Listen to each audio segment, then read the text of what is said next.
them. We've all decided. We're blaming the moon. Yeah, she's blaming the pink moon. The pink That we didn't moon. see. Hey, yeah, it's the pink moon. It's all not mine. Yeah, I don't know about you, but it's been dreary, cold, and windy, and I'm just about ready for some beach time. And where are we going? We're not going to Mexico. I don't want to brag, but it's 85 and sunny here. It's supposed to be It 90 I think it is. was here 36 today. this morning. 36. Yeah, Well, shiver what me a note for timber. that. So Ben, where are we going? We're going to Curacao. There you go. You see how my mouth Closer is than I like was. Curacao? I called it Caracas, Practicing. so I know when you first look at it, it almost looks like that chocolate word. What is that? Caco? Keiko? Oh, my Cacao or whatever. Caitlin And then just said, whatever "Is that someone-" little, what is that little umlaut thing? What is that called? The thing on the C. The little asterisk thing? I don't know. The little I'm from pigtail. Texas, y'all. I don't know. The tilde? I think you're right. Welcome to the Leading Lane podcast for real estate pros by real estate pros with your hosts, Ashley Frederick and Stephen Birch. If you're looking for an honest, authentic, and raw perspective, you found it. They pipe it in. Just They go. pipe it in? Yeah, just go. Part 2! Yay! Oh, look at that. Love it. Okay, so Ashley asks, how did we first meet? Yeah. That is a very fun story. We in Midlothian, we have this wine festival. It's evolved over the years, but it started out as the wine walk, and our office was there. Why are you looking at me like that? No, I'm just curious how you're going to tell it. I'll tell my version, then you can tell your Yeah. point of view. So I was setting everything up, getting everything ready, and I'm standing outside with some of the other agents who are also friends of ours. And my friend Brandon, we call him Rack. So if you hear that, so Rack walks up and he's like, "Hey, this is my friend Colton," and then disappears for the rest of the night. And I do not see Rack again until the next day. And then a week later, he's like, "Hey, you're welcome for introducing you to that guy." And I was like, "You didn't do that." He's like, "Yeah, remember I introduced you and disappeared, and now then we got married." That's basically the whole. 2 weeks prior to that event, I got a phone call from Mr. Rack, and he was like, "Hey man, you got to meet this girl." And I was like, "Nah, dude, I don't. I'm good." And I just moved back to Dallas. Just got my first real job, and he said, "Here's a picture," and he sent a picture, and I said, "Okay, what are we doing?" And then I showed up at the wine walk, and I walked into the back of the office. The first person I met was her dad. Didn't know it was her dad. Met her dad. I was like, I'm looking for Brandon, or I said, I'm looking for Rack. And he was like, Rack? I was like, Brandon. And so he points and he goes, "See that girl up in the front?" And he points to Haley and he goes, "Just ask her. She'll be able to tell you." So I was like, "Oh, okay. That's easy." So then I walk up, I find Brandon, and he literally was like, "Hey, have you met Colton?" And then just popped smoke and left. And then basically that day I met her mom, her dad, her sister, her cousin, her uncle. Then because I was very effective in my communication that day, I then went to dinner with all of them afterwards. And then like a year later, she agreed to marry. Yeah. So, yeah. So I'm really curious how the date went after a full day of wine walk. Oh, okay. wild. Well, we ended up in Fort Worth. Okay. I feel like there is more of a story that we weren't telling there, and that's okay. But Yeah. But I did not know I was on a date. Okay. So Colton knew what was happening. I did not know. I think that Rack is just a horrible friend and just left his friend, and I'll take care of him because that's just so rude. And we had a great time. And then, we go out afterwards. It's fun. We have a lot of fun. And then, the next day I'm like, I don't know, that guy was kind of cool. Maybe he'll call me. I don't know. Yeah, real low key. Like yes, that. trying to be all cool about it. And then we got married. Yeah. The end. Here we are. Well, and then I texted her like because you got to wait at least a couple of days, not to seem too eager. Uh-huh. I think I waited like 24 hours. And I was like, hey, what are you doing on Monday? And she's like, I have work. And I was like, let's just play hooky. And we And did. then we left, went to the zoo, and then did a little more wine walking without the festival.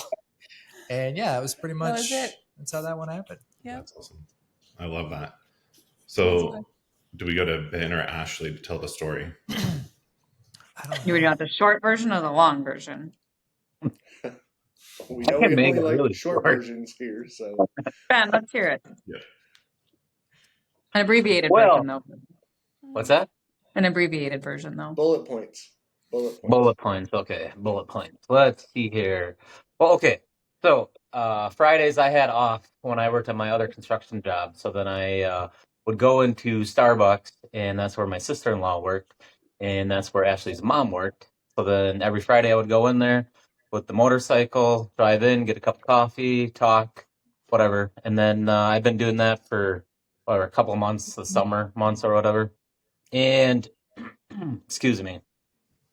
And then after a while, those two must have been talking back and forth because I did not have a girlfriend or anything at the time. And then one day I came in there, and then they showed me a picture. And then there was two girls in the picture, and then I'm like, well, which girl in the picture is it? Is the girl. And because I already had one picked out in my head, I was like, well, I like this one. Which is so weird. I'll pick this one. But anyways, it was actually the girl that I liked in the picture. And I can't remember how I got her phone number. I think I got her phone number as well. And so I was told that Ashley was going to call me. What's that? You lost my phone number. I did. I lost it for quite a while. And like probably months. And then I think even in the meantime, Ashley came back to Marshfield because she wasn't working in Marshfield. She saw me playing softball. I never saw her. And then we took a family vacation to the Wisconsin Dells area. And just before I got into the car, I was cleaning the car a little bit. And then in between the seat and the console, I found her phone number. Ooh. So I ended up calling the phone number. And so the Wisconsin Dells and where I went to college was in La Crosse. And I don't know what that is, an hour and a half away. And I actually ended up talking to her all the way from the Dells to La Crosse. And then we ended up talking the rest of that week. And I think like that Wednesday or Thursday, I was like, hey, I'm going up to a friend's cabin. Do you want to come with me? Never really, I saw her like before, but never really met in person. And she agreed to it. Ballsy. To a cabin in the woods. Mhm. So we did the vacation or whatever. I don't remember what holiday it was. Labor 3-day Day. holiday. What's that? Labor Day. See, Labor Day. And it was great. Had a good time. I do remember when I picked her up because I have a thing for beef jerky. I really like beef jerky. Y'all are a lot alike. And she bought me a bag of beef jerky and gave it to me before we got in the car. And I was like, just sitting there like, this is amazing. And she's like, what? I was like, oh, no one's ever got me like anything. So and you got me beef jerky. I'm like, she's a winner. And this is it. after that weekend, I remember coming home to my parents' house, and I think my mom asked me how the weekend went, and I literally told her that I said, I think I might have met the girl that I'm going to marry. And then shortly after that, we started dating.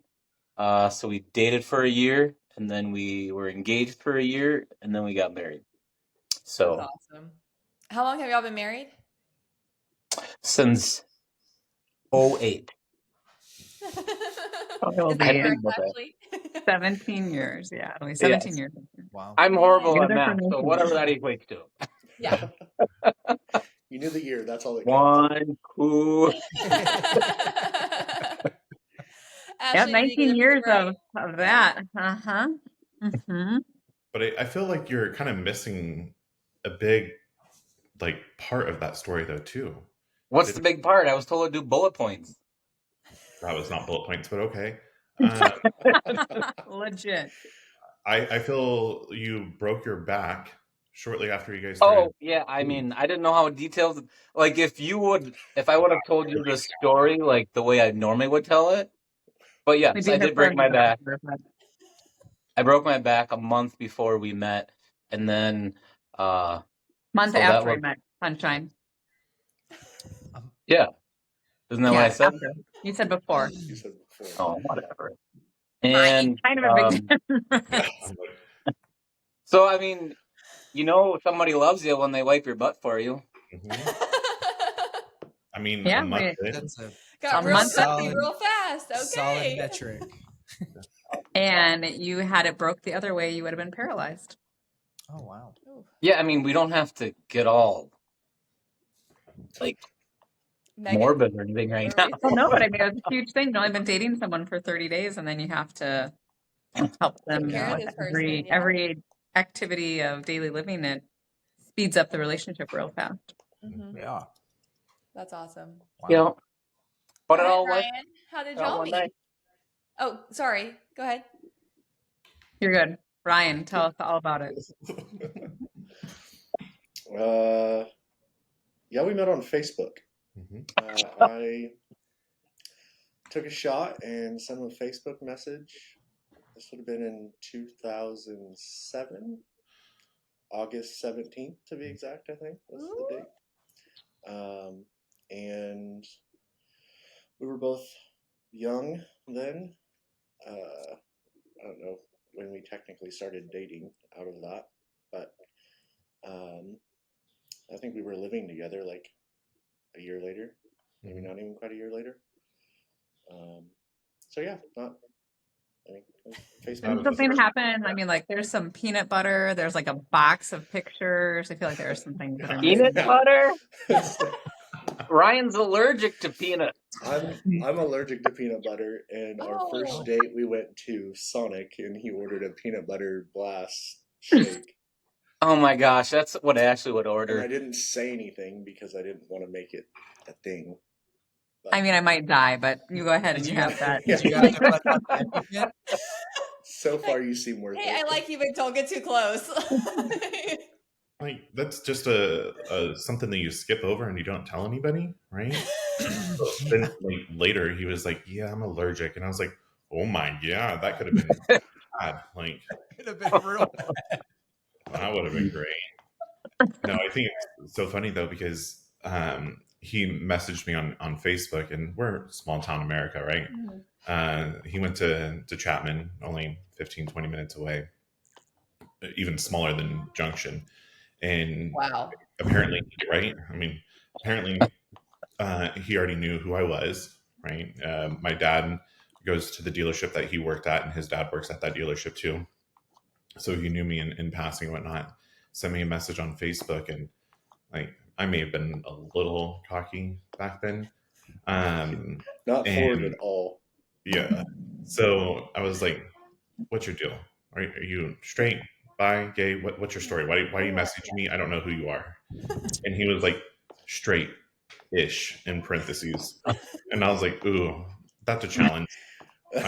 We'll see about that." And yeah, then Sonic, and pretty much inseparable since then. So there might be. I think when I was living with him, I don't know if we were moving or what was happening, or I was just staying there and I never left. Found this box. He has a It was totally not a different version. box. Yeah, it was a whole big box, I'm sure. It was not.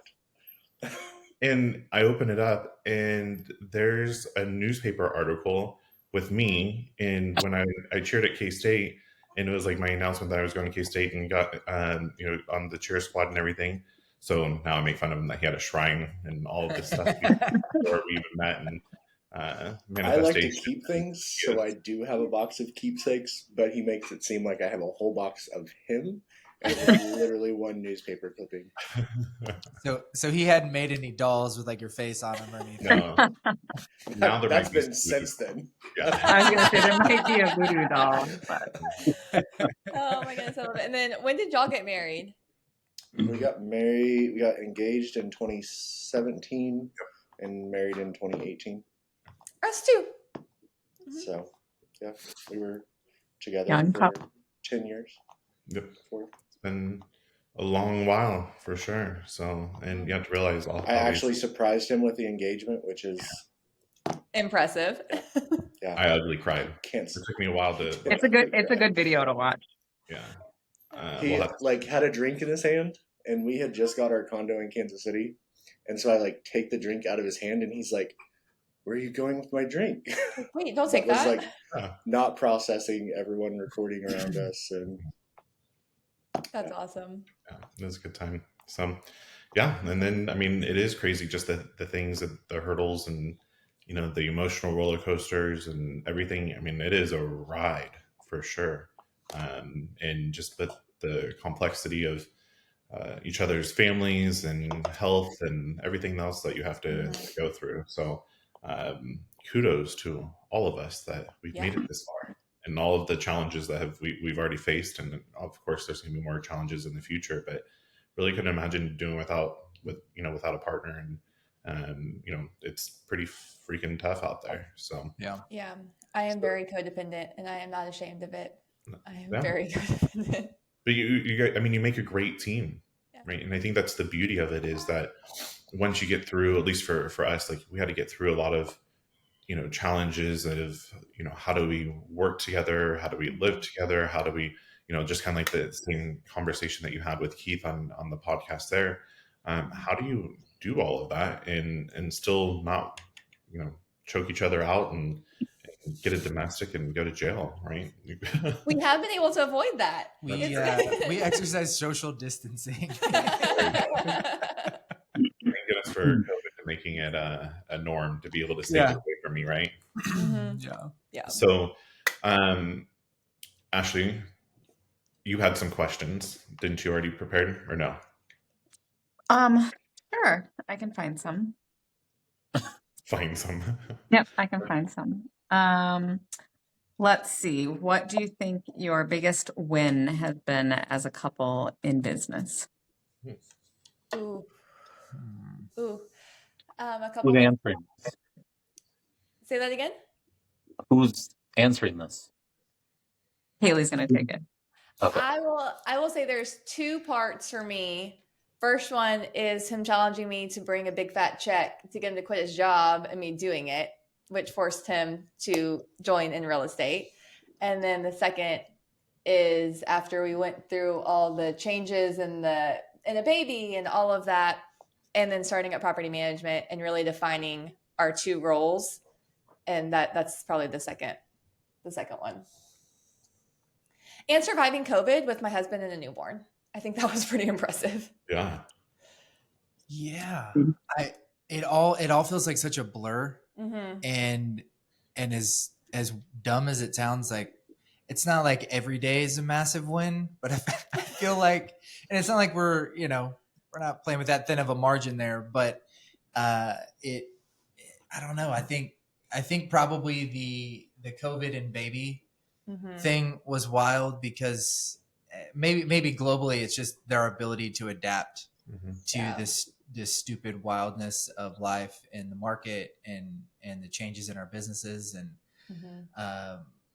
figuring out a way. Like I remember laying on the floor in our living room with Kinley when she's a baby, and I'm watching the Masters while Haley's at the office making phone calls for 2 hours or 3 hours. And then she's going to come back and we're going to pass Kinley to her.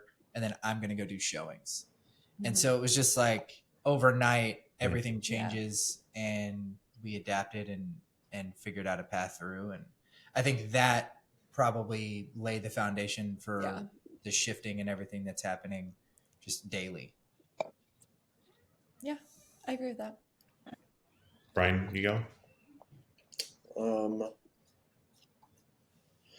mean, I think opening the office was obviously a big win. Kind of that shift from your grandma's brokerage and her style of leading, and I don't know, just making it this far with all of our offices and agents and just keeping it going. Still being married. Still being married. Ashley, what about you?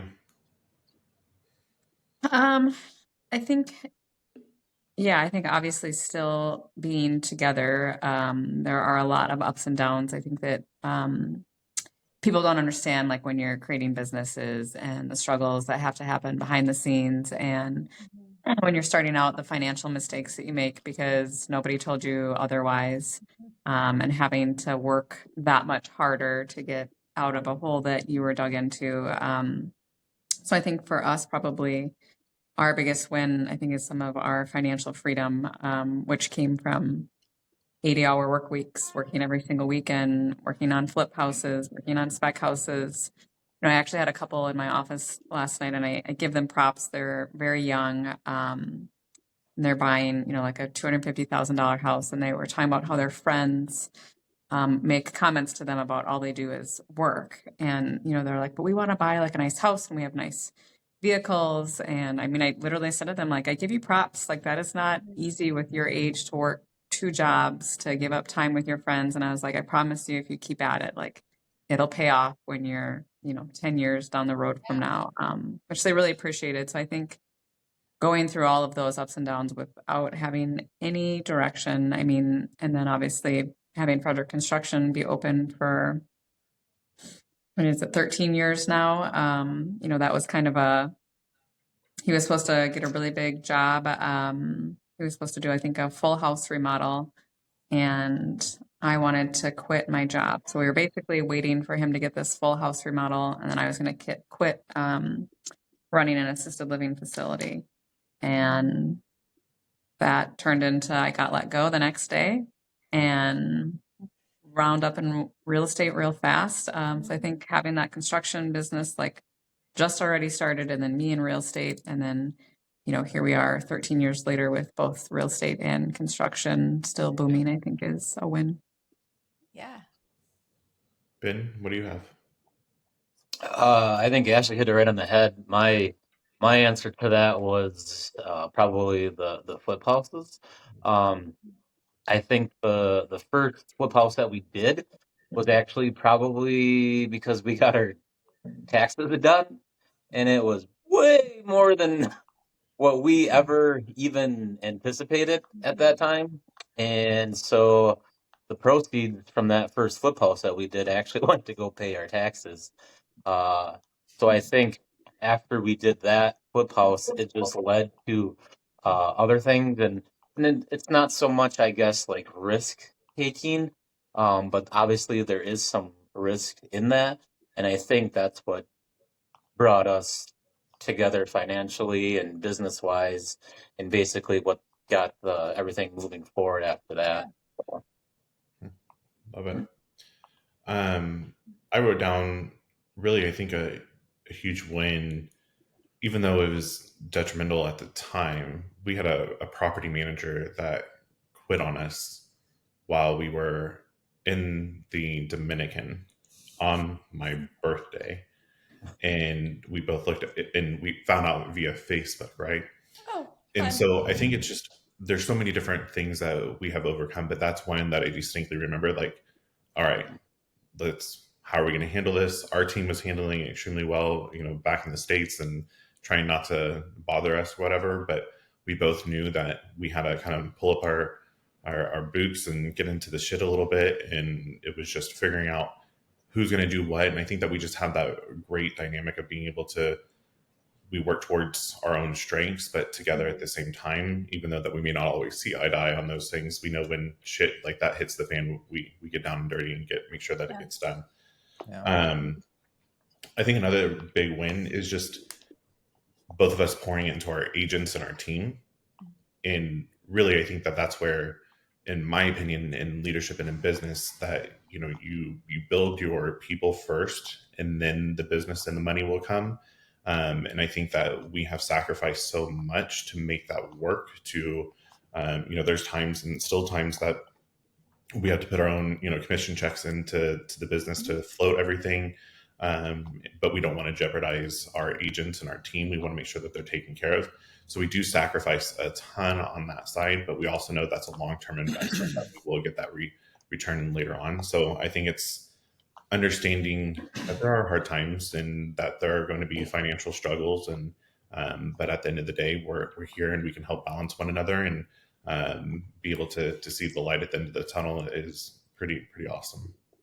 I think that like the bringing up the property manager thing, there's probably been 2 distinct times that were like, this is bad. This is really bad. We had a top producing agent that 4th of July, we're sitting in the swimming pool at Steven's parents, and he's like, hey, can you come out front and talk to me? And we didn't think anything of it. And he's like, there's my keys, I'm out. No conversation, no nothing. And I just remember being like, what are we going to do? Like, how, like, this is horrible. And it turned out to be the best thing that, could happen to us. We got other agents that would have never joined us if he was still a part of us. Shawnee had moved with her, at the time, boyfriend with the military. And so when we were sitting on the balcony that morning and both of us opened up Facebook to the same, like, she only posted it to us. But we both looked at each other and he was like, what do we do? And I was like, we call Shawnee. And we FaceTimed with her, and she was in a position to consider coming back. Made her an offer, and she was back a month and a half later. Awesome. So, And look at Shawnee now. Oh yeah. Rock star. Absolutely. Yeah. And I think that's the beauty is that, like, did we, in the offer to get Shawnee back, like, we knew that she was a great fit for our culture, and, she is a hard worker and had learned so much. And so being able to get her back, like, we still even had to make exceptions and change things around to make it work for her, but we believed in her. And now, and I think that's the thing is, when you build a team, people ask, like, how do you create culture and loyalty? Like, it's not just overnight. There's not an easy switch.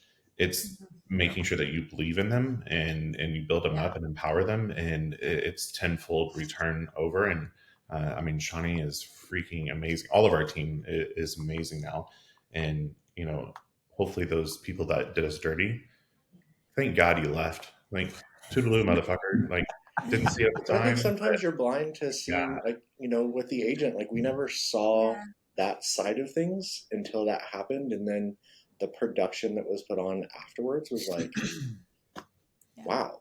Yeah. Like, how did we not see any of that? But everyone else outside of the company, other agents and other brokerages were seeing it and like, oh, I could never work there with him. Like, that's not a thing. We've had several agents that have come over that have admitted that over the years. We were nose blind for sure. Yeah. Well, and I think that culture piece of it's really a delicate balance too, because you have this idea of what do we want our culture to be, and how do you sort of flex out and take care of the different needs that you have. And I think ultimately that sort of becomes the culture, right? In a positive way, that, like, we really are meeting people where they are. Yeah. And if you're going to need something different than this person, and so how do we make all these pieces fit together? And just from seeing how you guys operate, I think it's working. Yeah. You know what I mean? Like, I think that's a testament to that. And it's pretty cool to see.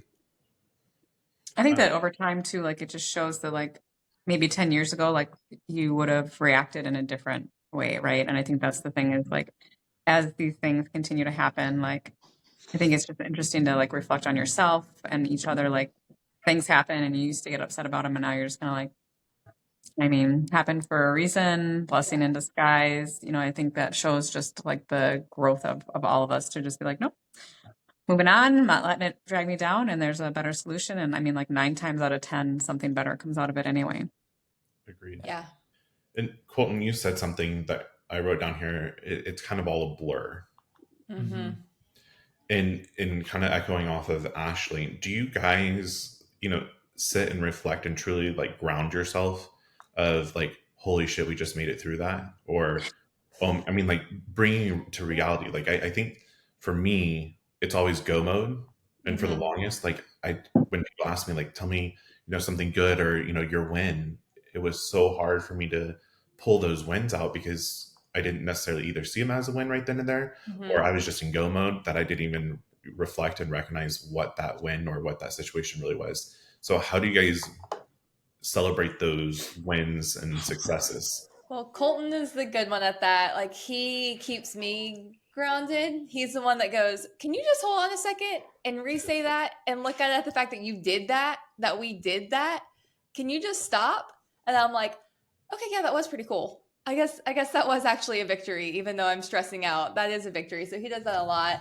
And then what did you say to me the other day? Because we were talking about like the disc profile and all of that kind of stuff. And when the first time I took it at 21, 22, I was high and everything's great. And now I would be like Aldi. And you said that if we aren't the same people we were even 3 years ago. Yeah. And so much has changed and happened. And it is a victory. It's not that, oh, y'all just changed who you are. No, we've grown and adapted to so much stuff that's been thrown at us. Well, you're a product of all your experiences. And I think like with the most latest one with the hole in the stomach last June, I think, in the initial outset of the blast, if you will, it's go, go, go. You figure it out. You're plugging holes. You're playing the little Dutch boy, just figuring out what you got to do. And then when you get out far enough away from that moment, you got to look back and go, okay, so how'd it go? Let's do a little after action debrief. And then I do think it's important to kind of plant that flag, because there's going to be another blast. That is an inevitable certainty. It's going to happen. There's going to be a broken back or a something, ideally not that, but like there's going to be a demarcation of something somewhere that happens. And if you can't look back and go, okay, so 7 years ago, this happened and we made it through that. And 5 years ago, this happened and we made it through that. And so I think being able to look back and take the time and, it's not days, but it's a couple, maybe an hour long conversation of in the car driving somewhere, typically driving somewhere. This thing's going on. What have we overcome in the past? How did we do it? And what can you really take of it? Because God, I mean, with the dumb stuff, like the random, like the big people leaving the business or something huge happening in your life, if you can't glean some wisdom or a silver lining or a standard operating procedure from that, then what the hell was the point? Like why aren't we learning from it? And so I'm still searching for a better, more tangible lesson from the hole in the stomach, but daily we're kind of squeezing the juice out of that one. So yeah. Ashley, Ben, what about for you guys? As far as like, how do you guys, or what do you do to be like, man, we made it through that, celebrate the victory? Or do you feel the, like, again, my feeling was just go, go, go. And I never really stopped to recognize and reflect that we made it through that. How do you guys have those conversations and ground yourself of, hey, like this in reality was a great win? Go for it, Ben. Well, I mean, I think we had kind of one of these conversations like a week ago or something, but I think a lot of it is just like how you guys were saying how you react different to it. Like, I mean, some of the situations back when we were first starting, you're just like, your mind is blowing because you don't know how you're going to fix it. And then now it's kind of like, yeah, we got this. We've been through that before. Just one of the recent things, because I said this before, but like taxes. I mean, sometimes you look at that and you're like, oh my God, how we're going to do this. But, we talk together, we kind of come up with a plan, say, we got this, we know what we're doing. We did it before. So I think a lot of it is just, talking as a couple, whether, a married couple, business partners, all of that. I think just bringing it all together and coming up with a game plan is a big scenario on how we do things, and we've learned so much with mistakes and all of that through the years. And I think that's the big way that we get through everything. Yeah. Yeah, I think it's tough,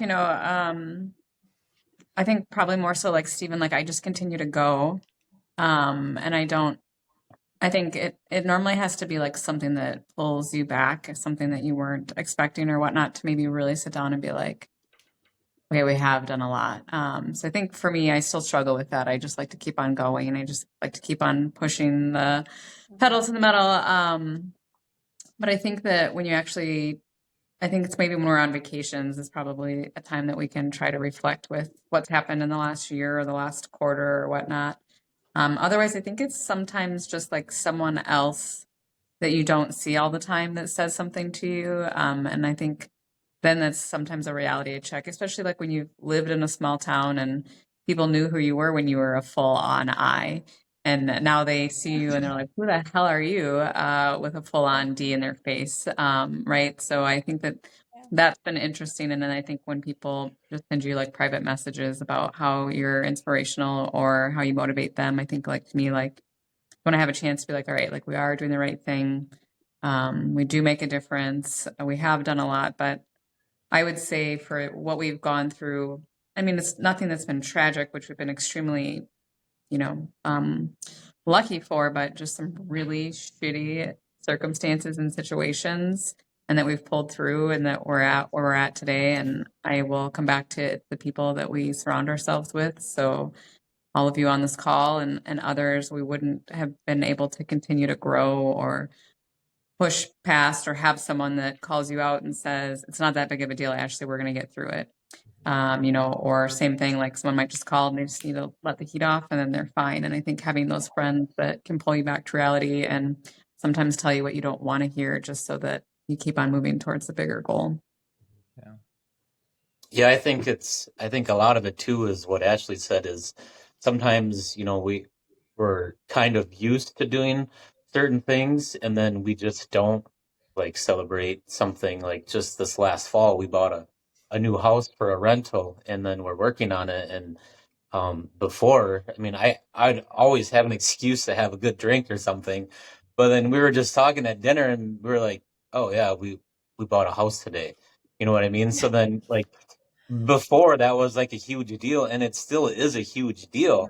Yeah. But sometimes you're just so concerned about like, okay, now we gotta like, what's the timeline on doing this and doing that? And then you kind of just sometimes forget about that celebration moment where I think sometimes if you do take vacation or if we talk to you guys and then you actually say like, hey, you guys did this. And then we're like, oh yeah, that's right. We should actually sit back and celebrate this moment.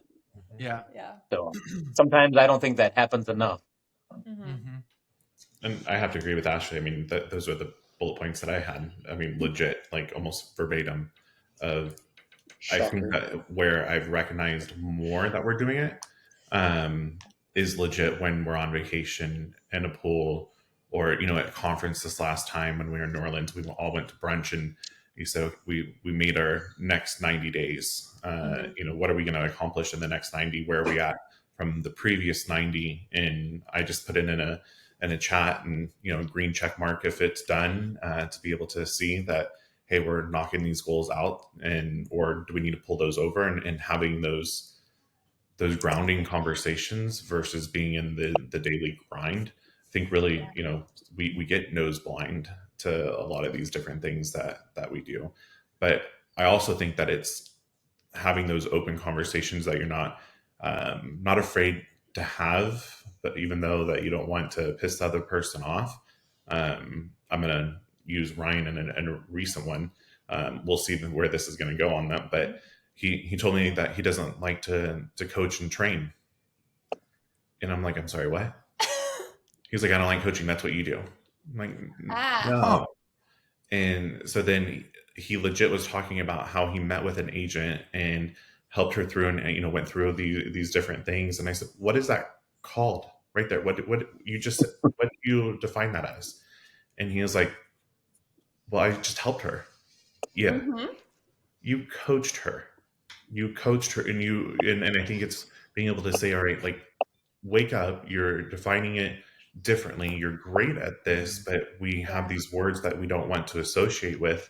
And then he did a session yesterday with all of our staff the entire afternoon. And last night at dinner, I said, what do you call that? What did you do with your team today?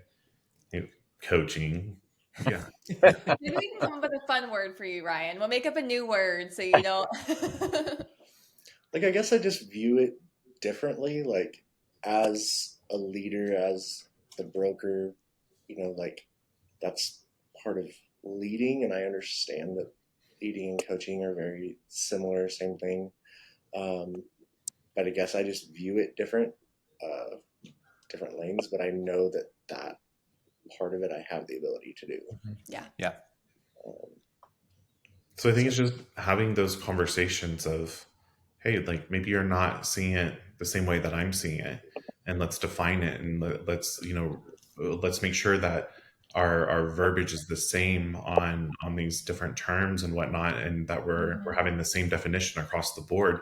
Because I too, I mean, admittedly, like, I don't like the word coach. I don't like the word coach because I think people showboat it and put it out there, and I'm not that person. But in reality, I can't deny what I do is coaching.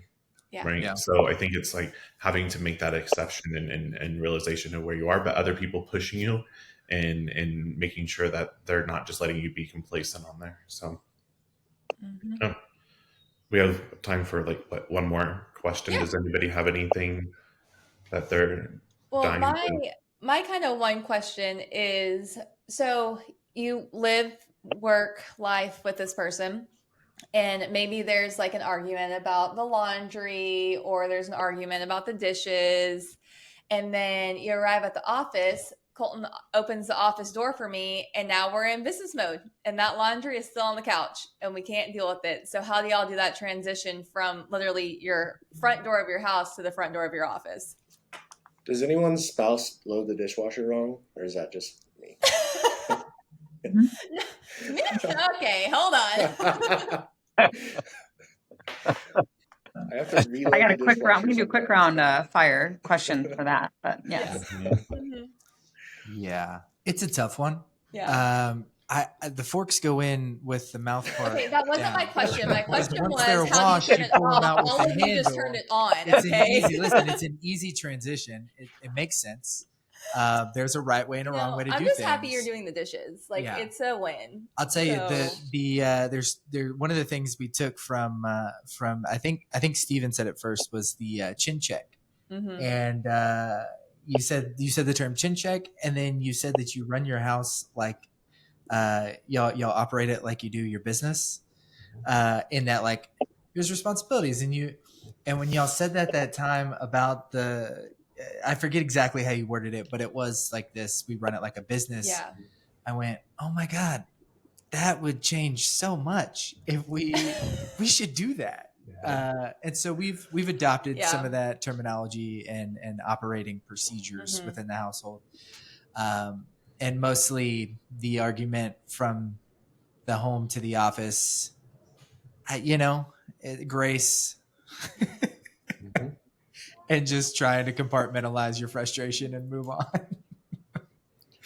I think Go ahead, Ryan. I think for us, I actually think we're about to go through another transition, if you will, of needing to make changes. Steven's going to primarily work from home, which I could not do. It's not a me thing. I cannot sit home for days. But, I think there's still a level of I'm coming home and decompressing from my day and talking about it. Yeah. And if there is a disagreement about, the direction something's headed, we still have to have that cutoff of okay, we're going to go have dinner. We're going to do, whatever it is. And we're going to table that until tomorrow or another time.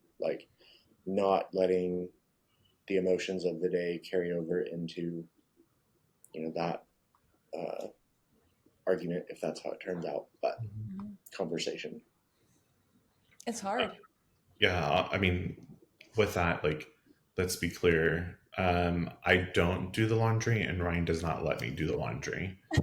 And so, like, it is The finding teenager, he puts everything in at the same time. And I'm like, you can't do that. That's why your stuff is blue. Or I'll just go buy all brand new, and like I don't really care, right? Yep. But I think really we used to a lot, and we still have the overlap of bringing business home, if you will. Like, how do you not talk about it at home? But I think it's understanding that if we know, I think we both do it unspokenly now, but if we know it's a conversation that we want to have, or, like, it's not just let me tell you about my day. It's a true, like, let's get done, like we need to have a talk. We'll be like, hey, let's go out to dinner. And like, my goal is not to have those types of conversations at home, because I don't want to sit and dwell on it and then jump around of, now let's talk about the dishes and let's talk about these other things. Yeah. So the way that I think of it is, it's kind of like a football tunnel, if you will. Like, once you get out of that tunnel and you hit the overhang and you go onto the field, like, now you have to have that mindset of, now I'm here to play, right? Like, now I'm here to work. I'm walking into the office and let's work. And then when we are able to, get to the house, it's the same concept of walking through that door. Okay, now we're walking. It's home mode. So I think it's just that it's almost that the door frame mentality, hitting the door frame. I'm entering now as the husband, the spouse, or I'm walking in as the boss or the agent, or whatever it is, whatever role. Well, and I think, like, this was probably more so during COVID and that weird time right after, but there would be things that would happen and the dishes would spark this argument, but it's not really about the dishes. Yeah. Like, that's just what set me off, that you couldn't put the fork down.